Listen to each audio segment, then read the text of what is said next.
saya Riz daripada Oi Jom. Kita sekarang bersama dengan Johan. Cerita sikit apa perasaan? Gembira, happy, tak terjangka, tak terduga sebab dah 2 kali, dah 2 tahun. Saya ingat orang lain boleh menang tapi rezeki saya, kalau Allah kata rezeki saya, tetap rezeki saya kan. Alhamdulillah, syukur banyak-banyak. Terima kasih kepada yang menyokong mengundi dan terima kasih kepada semua yang menonton Oi Jom. Oi Jom. Support lah Denis sikit. Kau lah habis lah. Okey, saya kata nak tanya Johan Sekarang ni pasal senario DJ radio banyak yang shot sendiri.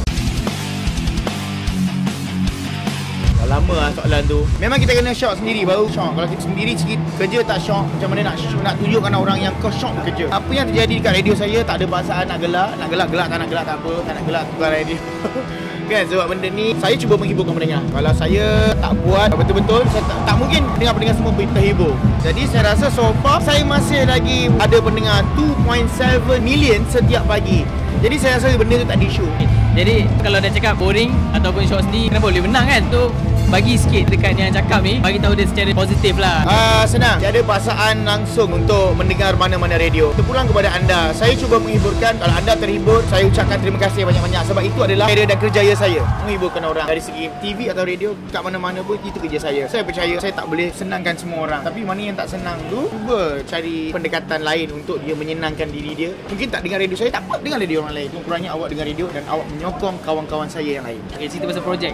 Next projek saya belum keluar, saya tak bagi tahu lagi. So far saya masih tumpu dekat radio supaya orang dengar dan seronok. Nanti ada orang marah pula. Saya buat tumpuan saya dekat radio tu.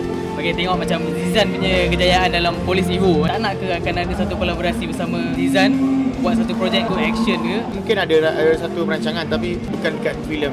Mungkin dari pendekatan lain untuk kami buat benda ni. Sebab sampai bila Jozan nak duduk atas pentas, sampai bila Jozan nak duduk dalam TV. Kami akan tour. Apa yang akan keluar nanti kami akan bagi tahu. Yang upcoming ni kan, siapa yang Johan rasa boleh capai tahap macam ni? Untuk saya banyak sebab pelawak itu hadir ibarat cendawan yang tumbuh. Cuma yang menilai dia orang adalah penyokong, penonton. Mereka ni akan menilai. Tahu tak boleh nak nilai diri kita. Bagus tak bagus, tergantung pada penyokong. Jangan lupa layari Oi Jom ataupun Google Apps. Ada Oi Jom juga. Okey, di handphone anda.